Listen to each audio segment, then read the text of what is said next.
പൂജയ്ക്കായി ക്ഷേത്രത്തിൽ പോകുമ്പോൾ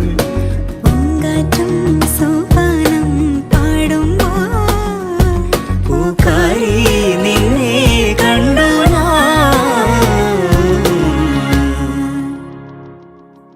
വെൺമതികല ചൂടും